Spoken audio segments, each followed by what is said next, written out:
All right. Hello, everybody, and thank you so much for being here today. We're going to take a second to let everyone join in and get settled in. We will start in just about a minute or two.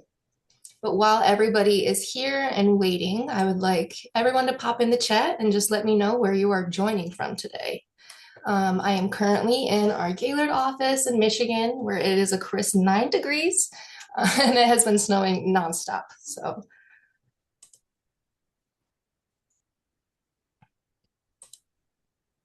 let everybody join and get in the chat and get settled.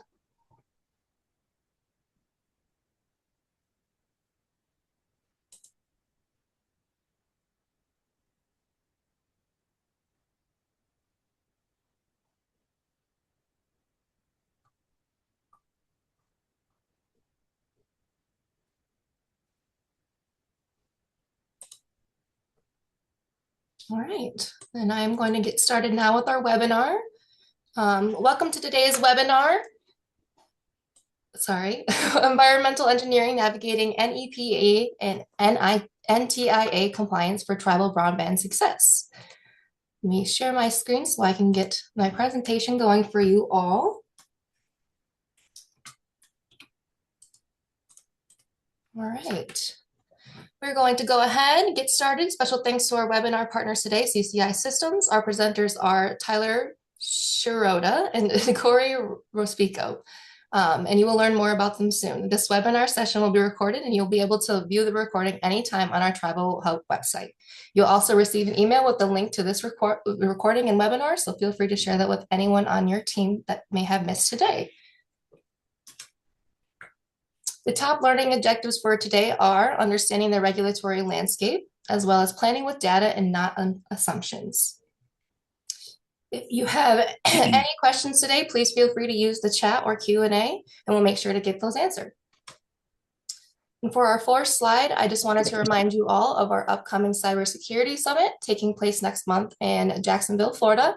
If you have any questions regarding that, please refer to our website at TribalHub.com. And with that, I'm going to turn the floor over to Devin.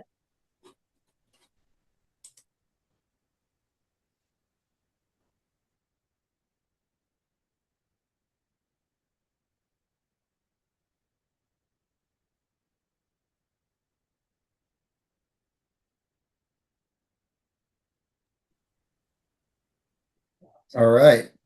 Thank you, Devin. Thank you, Kaylee. I'd like to introduce myself. First off, my name is Tyler Shirota. I'll be moderating the panel today. I'm here representing CCI Systems. I am our partner relations manager and our tribal partnership liaison. So first off, I'd like to thank Kaylee and TribalHub for hosting this event and appreciate everyone in attendance today. Very grateful for the opportunity to join this panel of experts and all the people I've had the pleasure of working with on behalf of the tribal broadband community over the last few years. With CCI being the nation's premier broadband consulting and engineering firm, and Stantec's powerful, civil and environmental consulting presence across the country, this partnership between CCI and Stantec has been very crucial and very successful on these initiatives over the years. So with BEAD and the other grant programs on the horizon, we're here today to provide some guidance and share our experiences. So I'll do some brief introductions on who else is with us today. Joining me from CCI is our Director of Permitting, Corey Recipko. He plays a vital role here at CCI in ensuring that our team works in lockstep with the Stantec teams in the field and taking those surveys and those data sets and working them into a properly engineered and constructible fiber pathway. So you'll be hearing more from Corey in a bit on that. From Stantec, we have Mike Emenegger, who is our go-to expert on navigating the NEPA process and ensuring that we're checking all the boxes with the NTIA for these grant programs. Worked with Mike very closely for a while now, and he's very, very knowledgeable and good at what he does. So I'm happy to have Mike here to take a deep dive into that process and share more about his role and his experience. And then we also have Gil Browning from Stantec, who is an expert in cultural resources, to ensure we are not only identifying and protecting those resources, but also communicating with all parties and all stakeholders involved to ensure unity throughout the process. So Devin, if you want to go to that next slide there for me. So the goal of today's webinar is to help members of the tribal broadband community, grant recipients, and all stakeholders understand the regulatory environment surrounding some of the grant programs and be equipped with the knowledge and tools necessary to be ready to cut through that red tape and prevent any costly delays that are not addressed on the front end of these types of projects.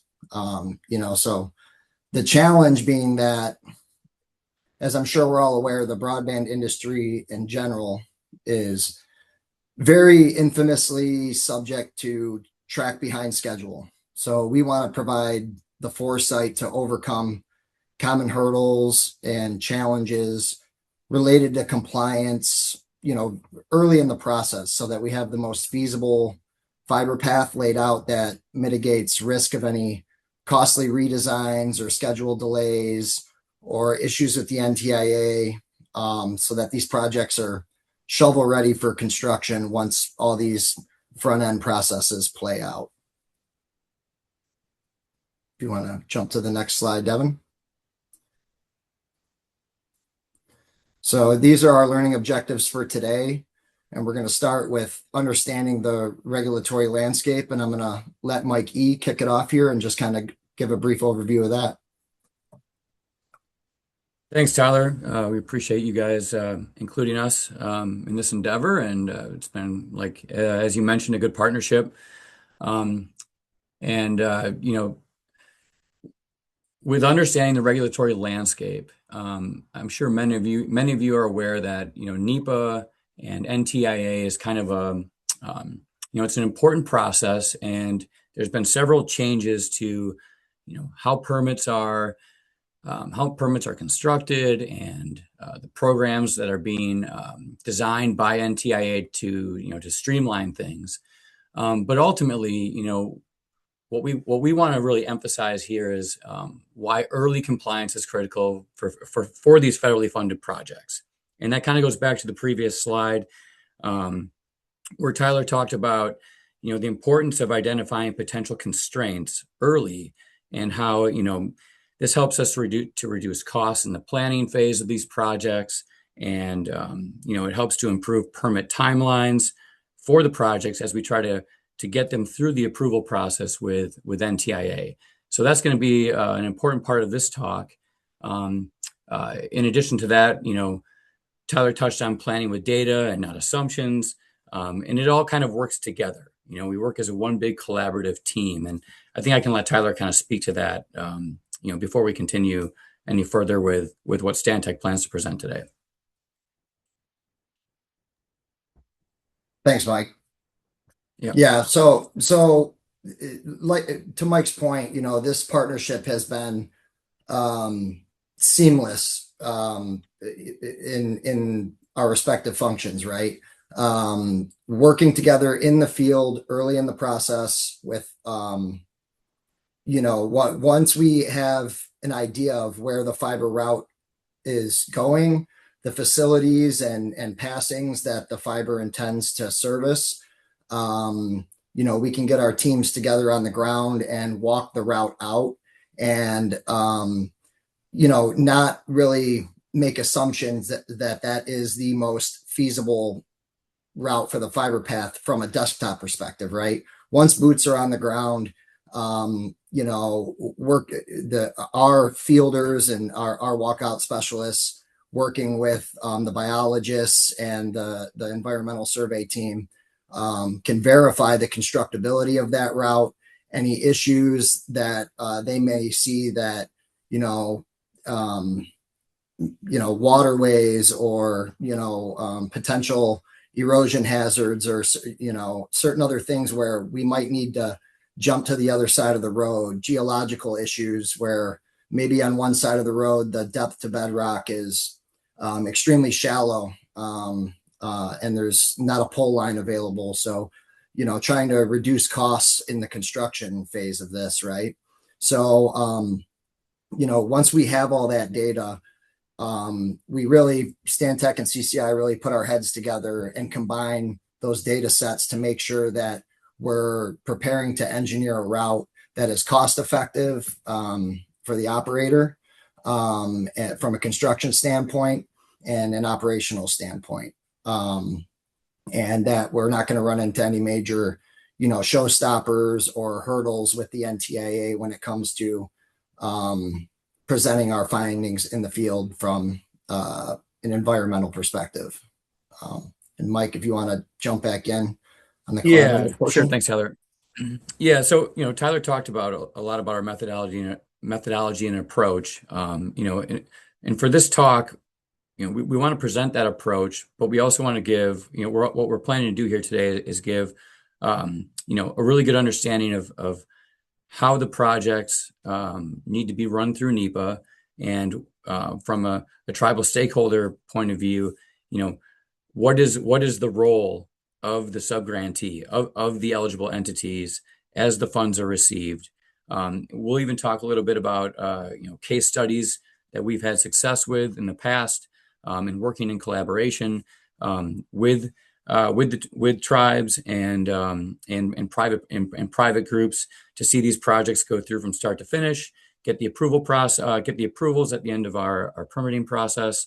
But more importantly, it's about emphasizing the partnerships with the environmental contractors, the engineers, the construction teams, and working in tandem with the tribes to make sure that all resources are being protected, all data is being properly collected in the planning process of these projects, so that everyone's coming to the table to see these projects through from start to finish. And with that, I think we can probably move to the next slide. All right. So in understanding the regulatory landscape, there's, as the slide says, there's various tribal roles within the NEPA process. And with number one there, and this is really the most common. So the tribe that has received federal funding is considered the eligible entity. Those dollars are distributed to the tribe, and under this scenario, the tribe is then acting as the lead federal agency. And with that, there's the capability of the tribe to delegate those activities and responsibilities of collecting the information required for the permitting process to a contractor. And for example, that's where Stantec or CCI would come into play, where we would want to come into the process as early as possible in order to prevent delays in whether it's permit reviews or the design process. Some examples of that, and Tyler kind of touched on them. Once money is received, and say we are brought on as a contractor, our goal is to look at the route, assess where the route may be going, and then identify the constraints. Tyler did a good job of touching on those before. What is going to cause delays in the planning process, the engineering process, the permitting process? We work with the tribes to identify things that Tyler said. Where do we have cultural resource issues? Where do we have T&E species issues, wetlands, waterways? A great example is threatened and endangered species. Are there survey window timelines that have to be done right away, where there's a potential for a regulatory agency to come in and say, well, we demand that you get, we don't demand. We would like for surveys to be done in order to prevent impacts to this particular threatened and endangered species. The earlier we can get on board with the eligible entity and identify these constraints, we can work with the engineering companies to, with CCI, to design the projects quickly and efficiently so that we can start the actual permitting process. Now, it should be noted that if there's a project that crosses both public and tribal lands, that we're pulling that data not only from the public resources that are available to us, but we're working lockstep with the tribes to make sure that those databases are also being reviewed to make sure that nothing's being missed, both from a public standpoint and from a tribal standpoint. All of that data that's collected then becomes a part of the NEPA review and ultimately the NTIA approval. So when we collect all this data, we utilize, many of you I'm sure probably are likely aware that there's a new tool that's been released by NTIA. It's called ESAPT. And this tool allows us to input that project information to generate what we're hoping to get is a CADX, a categorical exclusion for the project. And then this also becomes the admin record for the project. And then this is what we're seeking, from an approval standpoint by NTIA. If for some reason we start to use this tool and we're inputting our data and a CADX is no longer an option for the project could be bumped up to an environmental assessment. And when we get into an environmental assessment, it just means a lengthier review time for the project. There's going to be just a finer tooth comb going over the project to make sure that we have a true understanding of what the potential impacts could be from an environmental standpoint or a cultural resources standpoint. However, if it meets the requirements, the tool will then spit out a categorical exclusion, and it confirms that NTIA has approved the document. And ultimately, we're looking at probably 85% of all projects going through that CADX approval process. The tool itself has been built by NTIA to really streamline what was once, back and forth with a lot of agency staff, a lot of reviewing of the data that's collected, the reports that are generated. In this manner, it's really a streamlining tool. All the data still has to be collected, but it's all organized efficiently using ESAPT, and it really does improve the review time and the approval process with NTIA. So that being said, all of the work does fall on the construction contractor, or in our instance, it would be our responsibility to complete the permit applications and the data collection for our areas of expertise. And then from Tyler's group's perspective, they're taking that information, they're designing the route, they're avoiding impacts to the best of their ability. And then from a tribe's perspective, all of the information and all of the reports that are collected under this scenario, the tribe is reviewing everything to make sure that nothing's being missed on their end, and that their input is just as valuable as the information we're collecting and compiling. So it's one big team effort under this number one scenario that I just discussed. Number two would be if NTIA and the BEAD, the dollars are still allocated to the eligible entity, the tribe in this case, but it's not necessarily tribal specific or stakeholder specific land. In this case, it could be a project that is adjacent to stakeholder lands. And in this case, in this instance, NTIA would be reaching out using a tool that is pretty common. I'm sure many of you are aware of this tool. It's the FCC Tower Construction Notification System. Tribes that have enrolled in this program, within this system, when NTIA reaches out or uses this program, they'll overlay the proposed route, and it will identify a number of tribes that have shown interest in this particular location. Once that information has been obtained by NTIA, they will reach out to the tribes individually, saying, you have said you have interest in this particular area where there's a potential project.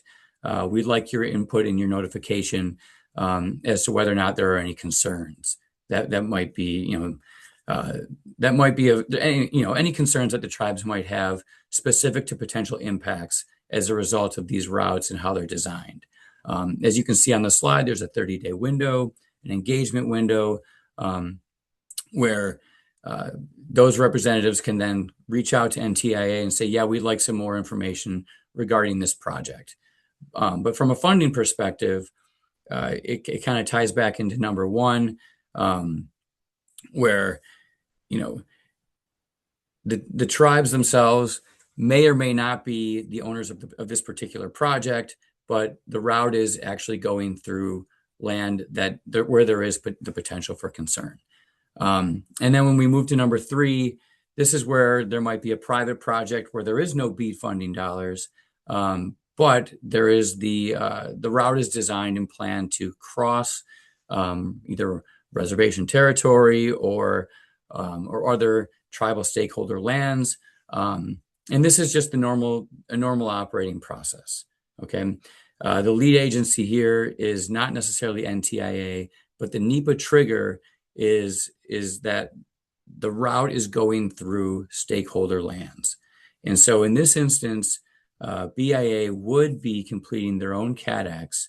In addition to that, other federal agencies that are involved with the project, whether it's BLM or other agencies like that, would be completing their own NEPA permitting actions. And in this case, BIA would issue their own NEPA permit to cross or consult or potentially consult with other agencies to make sure that the CADX documents or the EA applications are being properly approved prior to any construction activities. In this particular instance, it comes down to proper consultation with all parties to make sure that all potential impacts are being properly reviewed, both from a public data collection standpoint and a tribal data collection standpoint. But ultimately, it comes down to knowing that both BIA can complete their own CADX if they see fit, and as can the public federal agencies, like I mentioned, BLM. So these are really the three most common situations where there would be various tribal roles within the NEPA review process and the permit application process. Thanks, Tyler.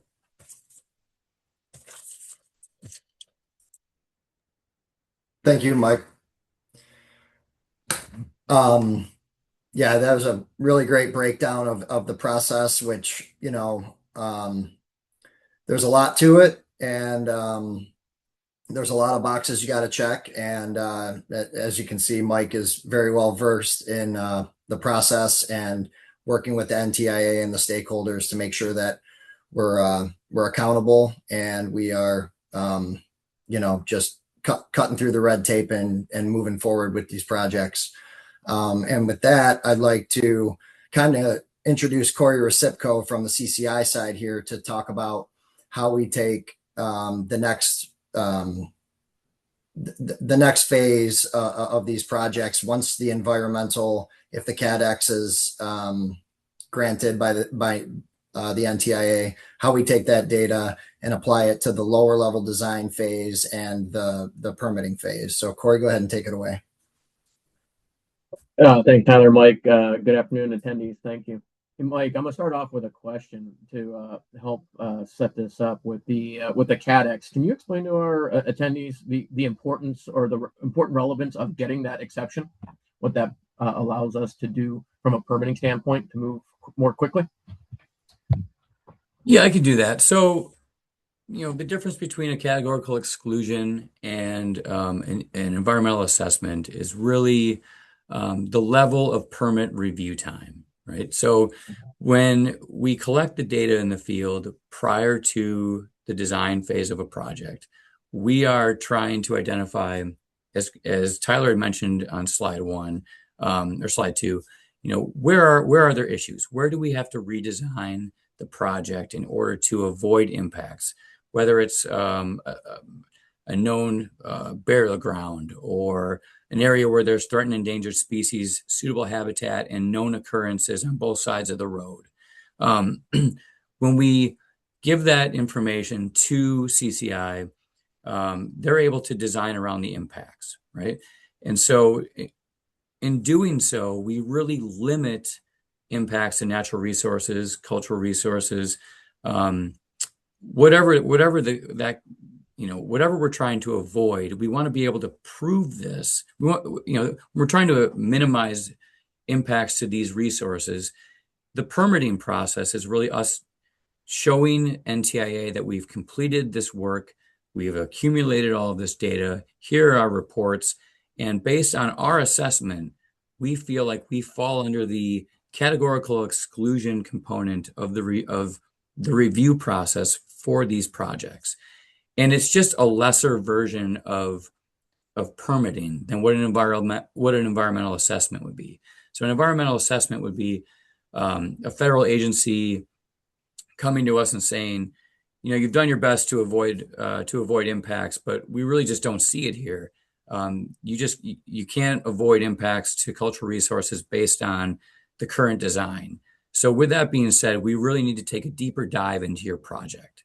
And so that's going to require, more information being provided to the federal agencies, the review teams, and it's really up then to the contractor and to the eligible entity to prove or really kind of make it a clear understanding of what are the impacts and how can we avoid them to the best of our ability. But that review process could extend the review time upwards of maybe 6 to 9 months longer than what a simple categorical exclusion permitting process and approval could really do for a project. Does that make sense, Corey? It did. I appreciate you making those distinctions for the group here. Sure. I appreciate that. Thank you very much. So everyone, I'm going to go ahead and focus on 3 things. How we use data-driven insights to guide design and reduce errors and costs. We're going to why thorough due diligence in route studies are critical to avoiding conflicts and rework. And then how careful planning with data is ultimately an expression of respect and care for our tribal clients, members, and their communities. Using data-driven insights to guide, design, and mitigate errors, right? When I say data-driven designs, I'm talking about using real current information, GIS mapping, existing utility records, environmental and cultural resource data, past permitting outcomes, and this is going to help shape the designs before we ever submit a permit application. It's extremely important.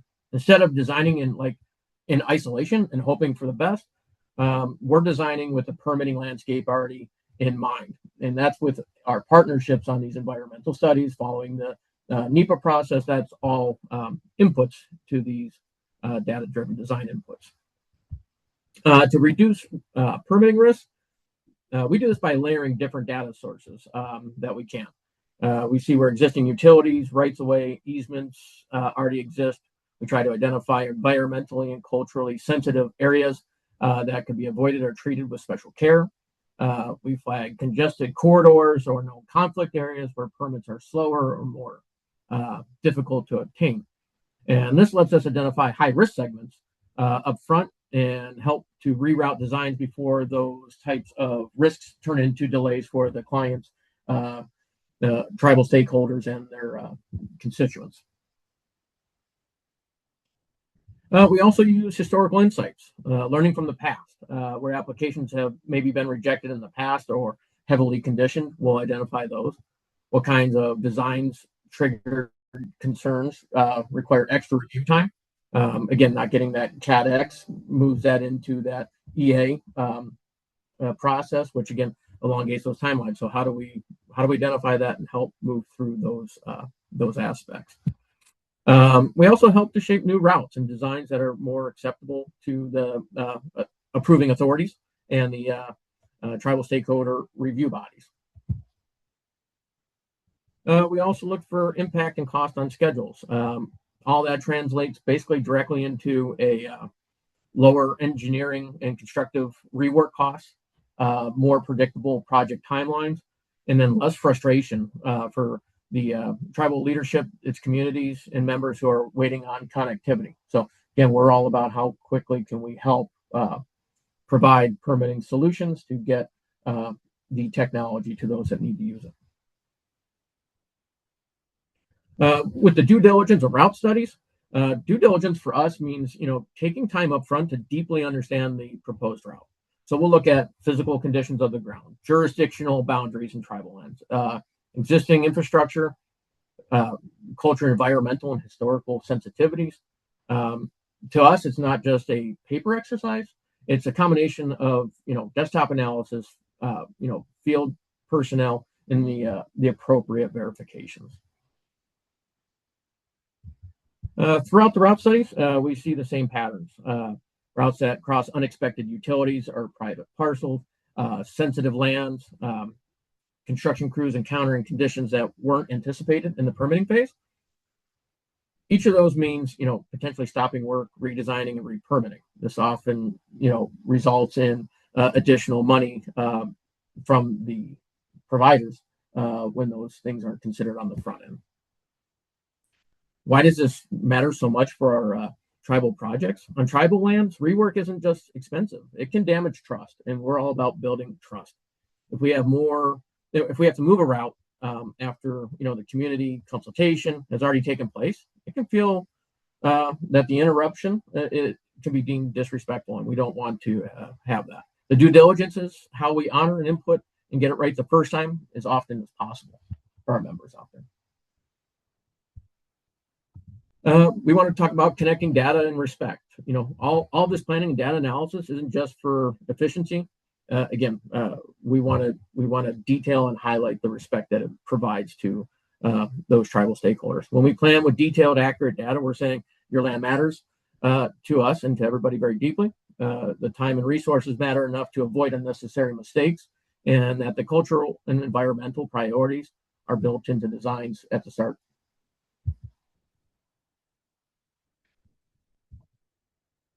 So to summarize here, our data-driven design lets us anticipate permitting issues, reduces errors, and controls costs. The due diligence and route studies are essential to avoid conflicts, rework, and damage trust. Planning with our data is a fundamental way of showing that we care and respect all of our tribal stakeholders, members, and their lands out there.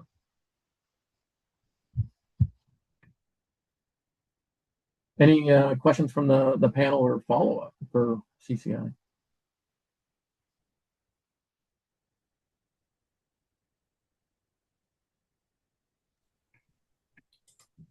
Okay. Now I'll turn it back over to you. Thanks, Corey. Appreciate that.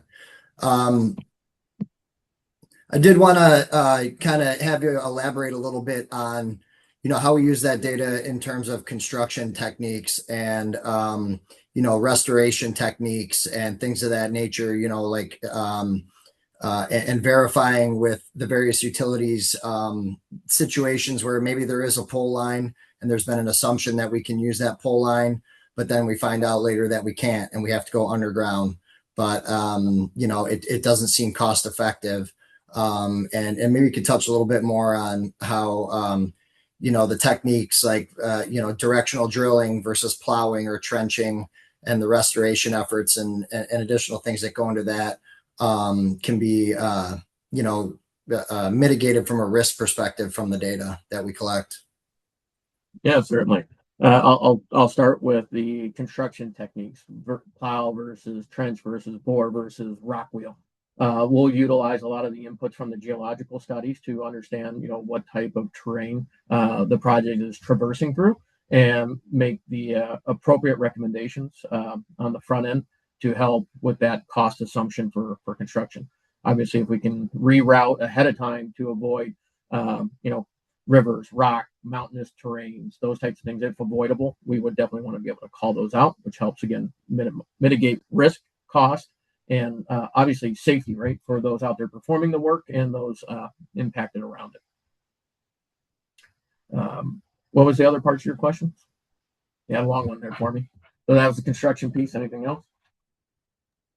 Yeah, just maybe situations where we've run into where there's like third party, power owners that are running across the tribal land, Yeah. or there's, gas utilities and things of that nature where we think on the front end that, there's assumptions that we're going to be able to attach to that pole line, or, it requires extra diligence with the gas company to make sure that we are outside of their portion of the easement, things of that nature.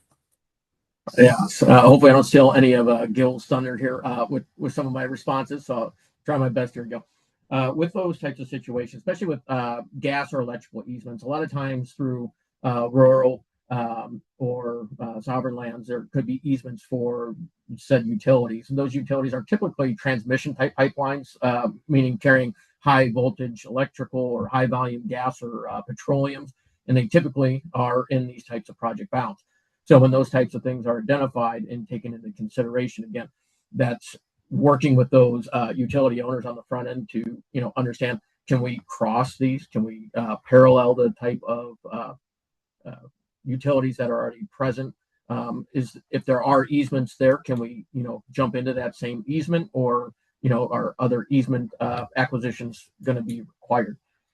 Sometimes those pole lines, to your point, aren't necessarily a viable option for the fiber owners to attach to. It could be transmission, so it could result in some sort of necessary request to get permissions to go on those lines, an exception. Not always the best route to go, but those types of scenarios would be looked at up front to understand, are those poles even viable? If not, then we'd look to help present, underground solutions to the design group. And again, taking into account all the utility information, geological studies, and the land studies that we would get to help make those decisions. Awesome. Appreciate you elaborating on that, Corey. From there, I think we can go to the next slide, Devin, and we'll let Gil introduce himself and the role he plays in this process. Hello, everyone. Good morning or good afternoon, depending, I guess, where you're sitting. Gilbert Browning, and I am the archaeologist on this call. So without going into the details of what I do on the day-to-day, as most of you probably know, in this instance, I'm a part of this team to help cultivate respect, inclusivity, inclusion, and trust, and highlight the benefits of establishing that relationship early on. So when we talk about building effective collaborative frameworks with tribal nations, the foundation begins with clarity and inclusivity, right? One of the strongest and best practices is establishing our communication strategies. And this typically outlines not only who we speak with, but how we speak with them, when we speak with them, and what the expectations of that conversation are. These strategies help ensure transparency, consistency, and accountability on all parts throughout the project lifecycle. Equally important is creating an intentional space for those tribal perspectives, which are sometimes lost in the confusion of all this construction speak. So every tribal nation that I've ever worked with carries a unique cultural values, governance structures, and relationships to their place. And my role, our role, is to foster that collaborative environment where those perspectives are not only welcomed, but actively sought out and incorporated into the project. That's the key part here. This inclusivity improves the sensitivity and the accuracy of the data and our cultural resources identification efforts. And by engaging and maintaining a consistent outreach with tribes, we reduce the likelihood of missing significant places and strengthen our understanding of the lands that we are currently walking on. So drawing on local knowledge is particularly important, right? Especially traditional ecological knowledge, TEK, and First Nation and tribal expertise.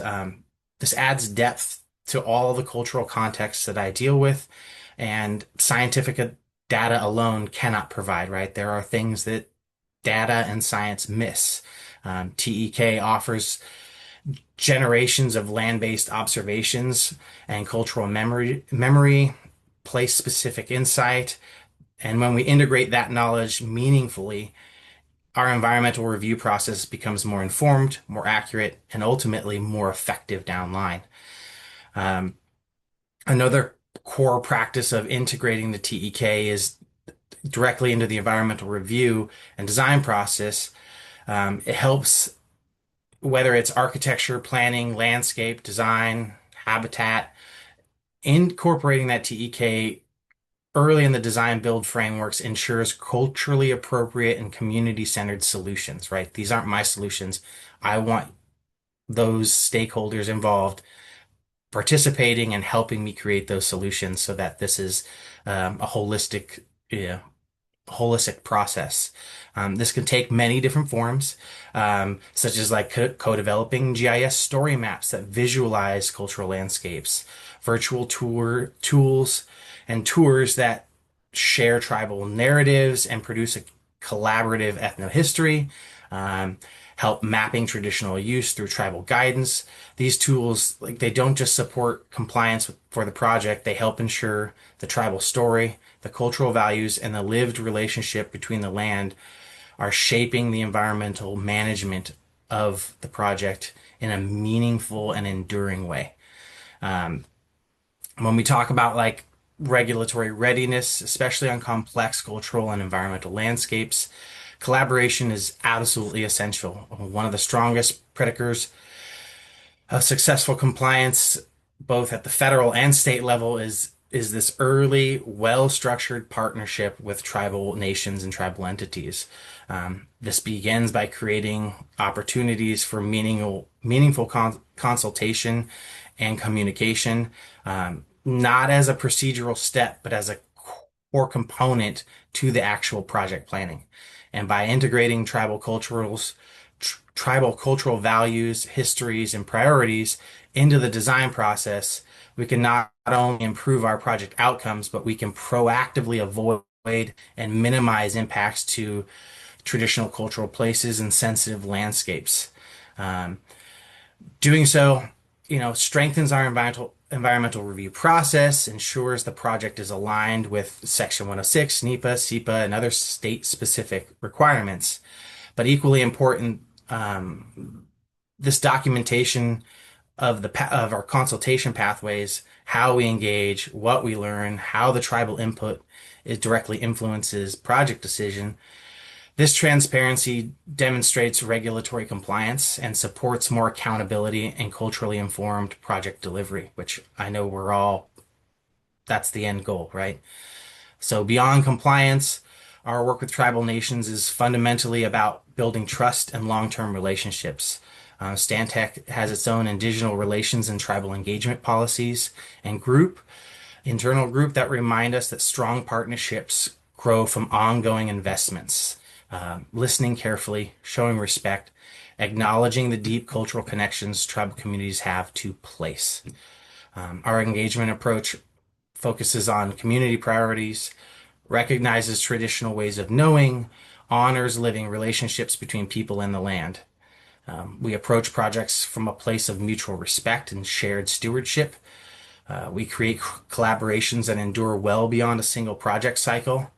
And those relationships ultimately lead to better outcomes for tribal communities, project proponents, and the environment itself.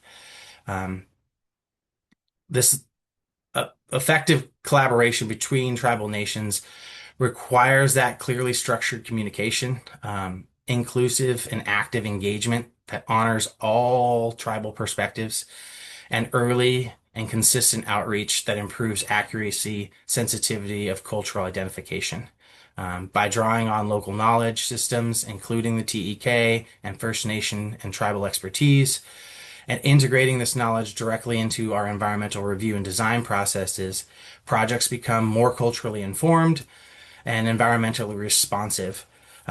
Tools such as collaboratively developed GIS story maps and virtual tours, like I mentioned earlier, help ensure that the tribal narratives and values of meaningfully guide the environmental management of the area. Strong collaborative framework also enhances compliance with federal and state regulations by facilitating meaningful tribal consultation incorporating tribal views into the project planning, and supporting avoidance and minimization to traditional cultural places and sensitive landscapes. Documenting engagement pathways also strengthens the transparency and demonstrates to regulatory agencies that we're ready to communicate and see the process through. From past experiences, this builds trust, mutual understanding, and enduring relationships, consistent with Stantec's Indigenous Relations and Tribal Engagements policies and group. So that's in a nutshell on what my approach is. The benefits are endless. This is not our knowledge. This is not our landscape. And I acknowledge that every time we go into a new project. And I think that's the core understanding of our tribal relations group and engagement policies here at Stantec. And I think it's lead to a successful foundation and a successful enterprise. I appreciate your time today. Thanks, Gil. I really appreciate that. And I think that really, touches on our commitment to effective communication and partnership, not just between CCI and Stantec, but also with the tribe or the band and their stakeholders as well, and making sure that effective communication is there and we're respecting all parties involved and moving these projects forward. This next slide here kind of showcases one of the projects we worked on with one of our tribal partners up kind of in our backyard footprint up in the North Midwest, Wisconsin area, the Red Cliff Band. And this project really showcases the holistic approach that CCI takes to these types of projects, right? Which all the way from the grant writing and the org planning and the high level design and making sure we're having the most passings serviced and the most economic impact possible and the best use of the funds that are being distributed to the tribe. Now this was a pretty significant build here, 80 miles of fiber optic cable. We did a big kickoff with a press release with Theron Ratina, who is NTIA Broadband Program Specialist. We communicate with Theron quite often on a lot of projects in that region. We had 700 connection points there, everything from government entities, tribal-owned enterprises, private businesses owned by tribal members, and residential premises, utilizing an $8 million grant from the NTIA. So we're really proud to be a part of that. Very grateful to the Red Cliff Band to put the trust in us and Stantec to make sure that we delivered this effectively and on time.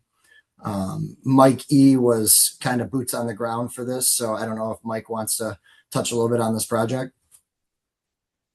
Yeah, thanks, Tyler. I think the important takeaways here was really that it all started from the very beginning. As soon as the funds were secure, and CCI and Stantec were brought to the table with Red Cliff, it was immediately trying to do what I talked about earlier.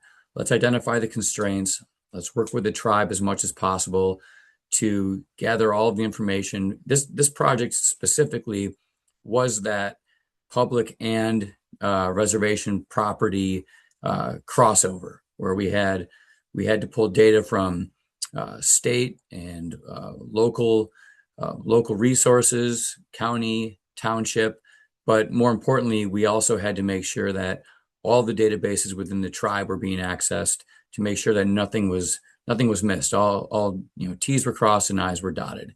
And because we were able to do that almost as soon as the funds came through, it was almost a seamless effort to get this approved as a CADX and to make sure that everyone's interests were being addressed from the very get-go.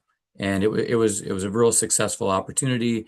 And I think I think this was a really good example of how working together and making sure everyone was at the table each week to discuss their concerns, to identify some of the issues, which ultimately led to successful design and construction implementation.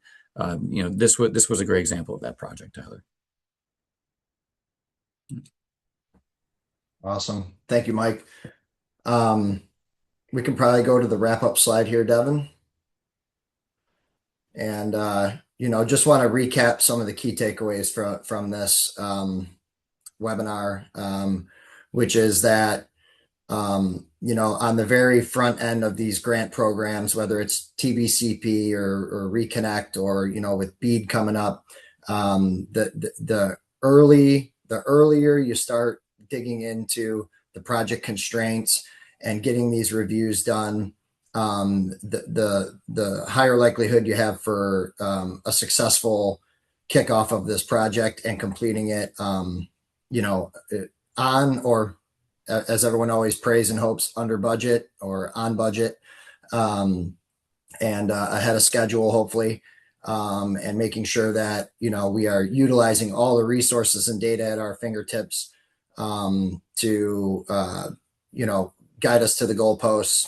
We really like to establish a culture of trust, collaboration, respect, and seamless communication between all the stakeholders and all the parties involved, and make sure we're tracking towards the finish line. And engagement from our tribal partners in all of this is key, because in the end we are doing this for them. And with respect to that, we want to make sure that we are just open and honest and working for you. And with that, I will wrap up to the end here, and we can probably take some Q&A session. Awesome. I don't see any questions in the chat or in the Q&A feature, but I did have a question for you guys. Sure. Can you share an example where skipping early NEPA or NTIA compliance led to significant redesigns or budget overruns in a tribal broadband project?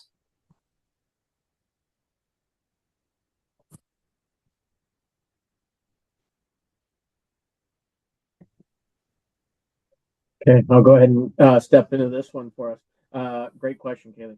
So I will say this. I don't have a specific example where I can cite, but I will tell everyone that's listening here today that the lack of upfront planning and adherence to these guidelines greatly impact the success of each and every project. The ability to, in telecommunications, where connectivity can be life-changing for individuals, getting the permitting right, in my opinion, is the critical part of delivering, the value responsibly to each of our clients, tribal stakeholders, and the constituents there. Building the networks properly and following those procedures not only improves the chances of getting it right the first time and mitigating all the risks, but it also shows that we honor the people that it's serving. That's really helpful context. Thanks. That was really great, Corey. Gil, I think we can probably talk to certain instances where we're not jumping into the due diligence of pulling the information and going through the proper procedures have probably delayed some projects or resulted in some significant after the fact permitting issues. Do you have any examples that come to your mind from a cultural resources perspective? Probably too many to list here. We all have actively seen how a non-collaborative approach can lead to detriment to a project, right? I have several instances in the Great Basin area where, coordination and communication with the tribe has been less than it should be, and has led to, delays in the project because of avoidance measures not being able to be sought out and planned correctly. We've seen, contractors in the past that have, gone forward with work when they didn't have a clear understanding of the landscape they were dealing with. And that leads to, rework and mitigation after the fact, which is not what we're after. So it's always in the back of our minds, which is why I stress and push for early communication and continual communication, right? One of the benefits to working with Stantec is that we come from a Canadian perspective of First Nations and inclusivity.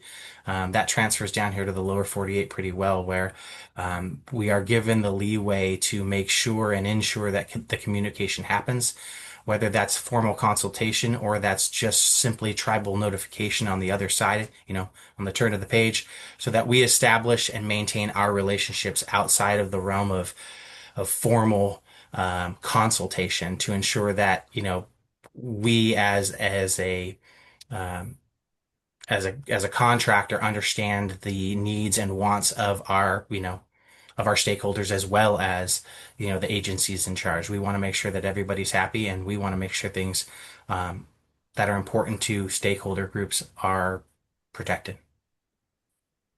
Yeah. Thanks, Gil. Awesome. Thanks, Gilbert and Mike, for chiming in to answer that question.